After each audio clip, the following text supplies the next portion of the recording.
Hi love! Good evening! Welcome back to my YouTube channel. Ang iba-vlog ko today is yung gaming PC ko.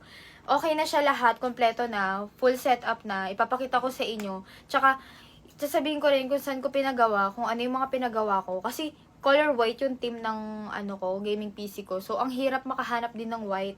So, papakita ko sa inyo kung saan ko pinagawa, tsaka kung magkano ko pinagawa yung mga kasi hindi pwedeng, merong ako nabili na hindi white. So, pina-white ko siya. So, papakita ko sa inyo yung details mamaya. Tsaka kung magkano ko pinagawa. Tapos, yung about sa system unit ko, kasi ako mismo nag-build noon, nagpa-help ako sa friend ko, parang ma-experience ko nga yung Yung papakita ko rin sa inyo yung video, binidyohan ko yun. So, let's go!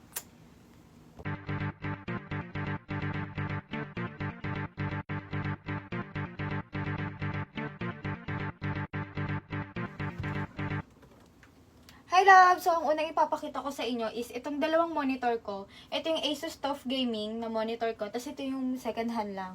Pina-decal ko siya kay Decal Republic. Ilalagay ko dito yung details kung saan ko pina-decal.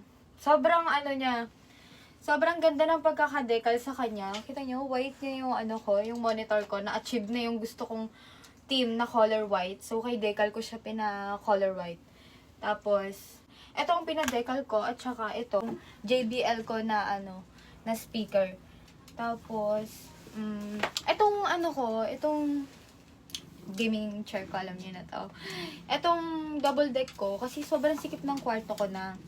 So, nag-isip ako kung anong gagawin ko para magkaroon ako ng gaming setup dito. So, naisip ko, nagpagawa ako ng pinataasan ko tong tong kama ko, tapos dito nga sa baba yung gaming PC ko. So, ang nagastos ko dito sa sa pagpapagawa ng double deck is 12K. 12K yung nagastos ko dito.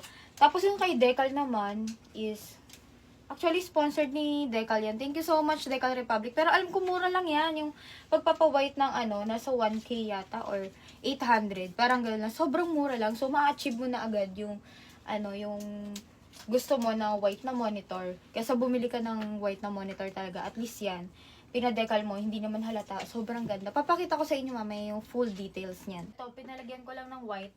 Tapos pinalagyan ko ng sticker ng name ko. Mamaya ipapakita ko sa inyo ng zoom. Lahat, pati yung pag may ilaw na. Papakita ko sa inyo. Tapos, uy, ano ba yan? Ikot na naman kayo ng ikot.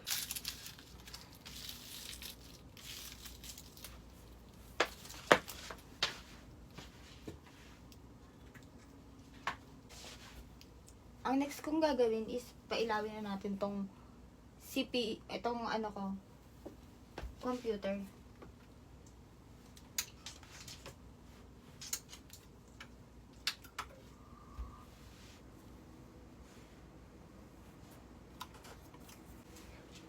So, ipapakita ko muna sa inyo is itong system unit ko.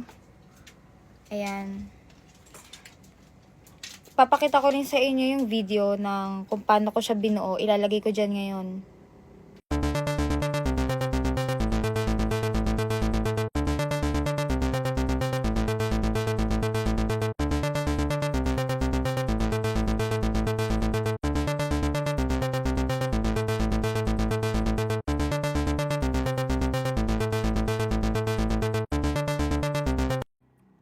So, yun. After ng system unit is itong monitor ko, hanggang likod siya is white. Yan, white din pati yung likod niya. Kay Decal Republic ko yan pinagawa. Ayan yung Asus TUF Gaming na monitor ko. Ito yung second hand. Cute-cute din yan. Sa likod niya is ayan, white rin. Ito kay Decal Republic ko rin yan pinagawa. Sticker. Ayan. Keyboard ko is white din. Headset ko is white. Tapos yung JBL ko is pina-white ko rin kay Decal Republic. Hanggang dyan. Ito, pati yung likod niya is color white. Sobrang ganda. White ang theme ng aking gaming PC. Ako lang nag-ayos niya, nag-set up. Kaya pagpasensyahan nyo na. Feeling ko yan na yung the best. For me, yan na yung the best.